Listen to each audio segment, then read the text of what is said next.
আসসালামু আলাইকুম। আসসালাম। একটা কথা বলার জন্য আসছিলাম ভাই। বলেন। আমরা একটা সাংস্কৃতিক অনুষ্ঠান করতে চাইছিলাম, তো আপনাদের কিছু সহযোগিতা কাম্য করছি। সাংস্কৃতিক অনুষ্ঠান মানে তো গান বাজনা, তাই না? গান বাজনা তো টাকা দেওয়া যাবে না। আরে বারবার মানুষ ফোন দেয়, কি করবি ক? আরে বেটা, তুই জানিস না আমাদের ক্লাবের 1 বছর পূর্ণ হয়ে গেল, তাহলে পূর্ণ মিলন অনুষ্ঠান দেওয়া দরকার না? চল একটা সাংস্কৃতিক অনুষ্ঠান দেই, নাচ গান হবে, নৃত্য পরিবেশন হবে, কত আনন্দ করবো আমরা। কি কইলি তুই? হ্যাঁ, তুই একটা ভালো একটা অনুষ্ঠান কর, একটা মাহফিল কর। আর তা তুই কইতাছিস তুই কি নাচ গান করবি, কি এর অনুষ্ঠান করবি? এই সবের জন্য চারানার পয়সা সহযোগিতা আমি তোর ভাই করা হাম না, তুই অন্য কোথাও দে। সরি ভাই, তুই আমার মাফ কর। এই সবের বিষয়ে আর কোনোদিন আমার ভাই ভালো থাক ভাইয়া, অন্য বিষয় তারা কথাটা শুনে যা। থাক তুই। এইসব বিষয় নিয়ে আমার কল দিস না।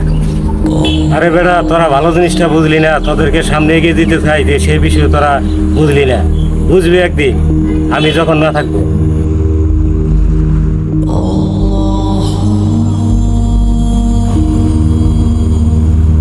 আসসালামু আলাইকুম। ওয়ালাইকুম আসসালাম।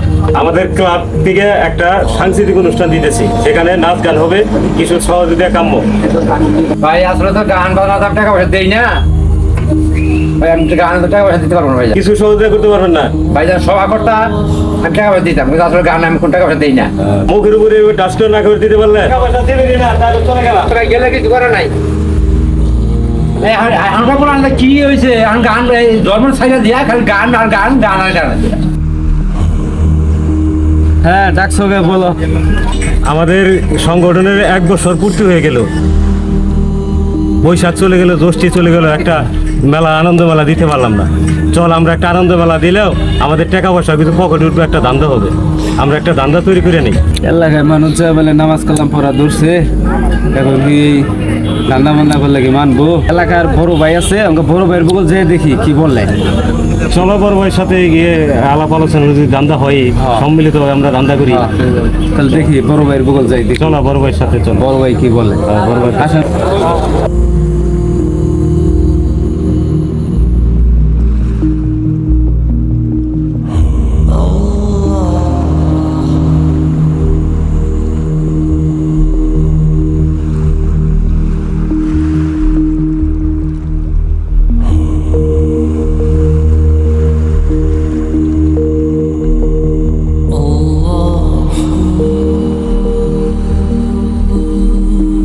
আসসালামু আলাইকুম। আসসালামু আলাইকুম বড় ভাই।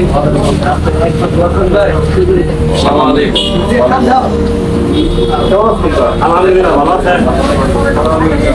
অনেকদিন পর আমার কাছে তোমরা 3 জন আসছো, কি ব্যাপার?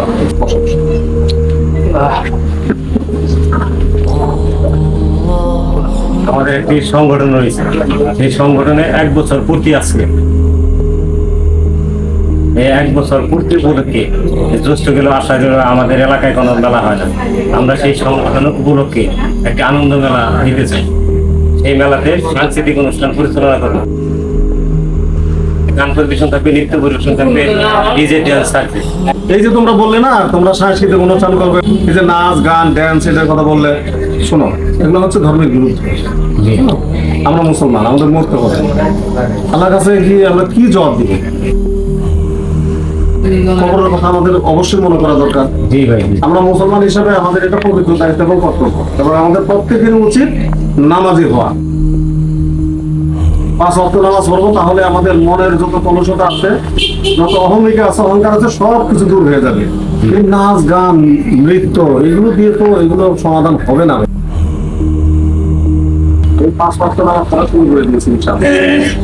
আমি চাই না যে আমার এই অবস্থায় আমি তোমাদের এই অনুষ্ঠানে অংশগ্রহণ করে তোমাদের সাহায্য সহযোগিতা করে আমি আবার পাবে থাকি। আমি চাচ্ছি যে আমি তোমরা মনে কিছু করো না, আমি এখানে 1 টাকা অনুদান দিতে পারবো। আর যদি তোমরা ক্লাবের বর্ষপূর্তি পালন করবে, ওখানে একটা তোমরা মাহফিল দিতে পারো। মাহফিল দিলে আমি সেখানে সমস্ত আমি দেবো তোমার, ঠিক আছে? এটা তোমরা ভেবে দেখতে পারো। গান বাজনার মতো আমি 1 টাকাও দিতে পারবো না। হ্যাঁ ভাই, সঠিক সিদ্ধান্তই দিচ্ছেন আপনি। আসলে আমরা এই বিষয়গুলো থেকে আমরা আসলে ইসলামের শরীয়ত অনুসারে চলতে চাই। আমরা এখন আপনি যা পরামর্শ দিয়েছেন সেই পরামর্শ অনুযায়ী আমরা আগামীতে কাজ করবো ইনশাআল্লাহ। আপনি কেমন করে ওখানে কলারের ব্যবস্থা করবেন, সেবার কলারের টাকা আমি দেবো।